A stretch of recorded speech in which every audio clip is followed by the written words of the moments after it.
Para simpatisan dan kader Partai Nanggro Aceh atau PNA versi Kongres Luar Biasa atau KLB Birun, Rabu 2 Februari siang mendatangi kantor Kementerian Hukum dan HAM atau Kemenkumham Kantor Wilayah Kanwil Aceh di bilangan Jalan T. Nya Arif, Julingke, Banda Aceh. Kedatangan mereka ke kantor itu guna mempertanyakan sikap Kemenkumham Aceh atas penolakan pengesahan perubahan AD atau ART dan pengurusan baru DPP PNA dari hasil KLB di Birun beberapa waktu yang lalu. Sedangkan Kemenkumham Aceh mengesahkan kepengurusan baru DPP PNA versi Irwandi Yusuf yang hingga saat ini masih diketuai oleh Irwandi Yusuf. Selain itu, massa yang mengatasnamakan diri mereka Aliansi Kader Penyelamat PNA membawa sejumlah poster dengan berbagai tulisan dan melakukan orasi politik. Setelah hampir 1 jam melakukan orasi di depan kantor Kemenkumham, akhirnya massa diperbolehkan masuk ke dalam dan bertemu dengan Kepala Kemenkumham Aceh.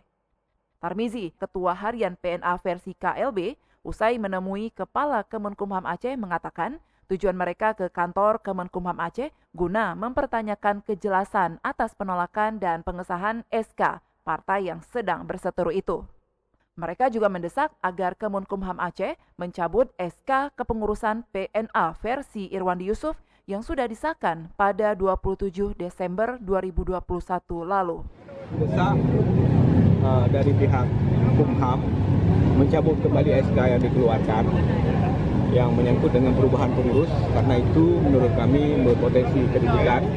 Semua kawan-kawan yang tergabung di PNA itu hampir 50% lebih ya dari kombatan, dan mereka melihat partai politik ini sebagai wadah pengganti dari media perjuangan mereka. Kemudian menyangkut dengan Pak Irwandi yang notabene adalah koruptor ya, masih narapidana. Artinya ini kan jangan sampai menjadi lazim seperti ini, menjadi presiden buruk bagi perbaikan negara kita. Jadi kita semua menginginkan pemerintahan yang bersih, berwibawa. Jadi kalau misalnya koruptor memimpin partai, ini kan jadi persoalan. Artinya potensi korupsi baru atau bisa mereproduksi korupsi baru ke depan. Sementara itu, Kakanwil Kemenkumham Aceh Merah Budiman sesaat setelah massa membubarkan diri di kantor itu mengatakan kepada awak media, menyampaikan beberapa poin yang dibahas dengan pihak PNA versi KLB. Merah juga mengatakan telah memberikan penjelasan bahwa dalam AD atau ART PNA tidak disebutkan aturan bahwa apabila salah satu pengurus menjalani pidana, maka akan gugur sebagai pengurus parpol. Kita diskusi bersama dengan teman-teman dari PNA KLB tadi. Memang ada beberapa poin mereka pertanyakan terkait dengan status Pak Irwandi Yusuf sebagai narapidana masih memimpin partai, kan gitu. Kita jelaskan bahwa dalam AD/ART PNA tidak mengatur tentang larangan seorang narapidana itu mengurus partai. Kalau memang dalam AD/ART ditentukan pada waktu itu bahwa apabila salah satu pengurus menjalani pidana di lapas, menjalani pidana, maka gugur dia sebagai pengurus partai politik.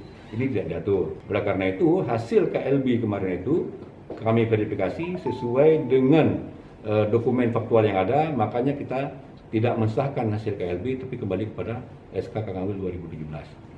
Adanya perubahan kepengurusan baru, kewenangan Kakanwil sesuai dengan PP 20 2007, itu kan karena adanya keputusan dari Mahkamah Partai. Makanya Kakanwil menerima perubahan kepengurusan PNA ya, yang versi Irwandi itu sesuai dengan keputusan rapat Komisi atau Partai PNA dengan Mahkamah Partainya. Dari Banda Aceh, Lala Nurmala melaporkan untuk Puja TV Aceh.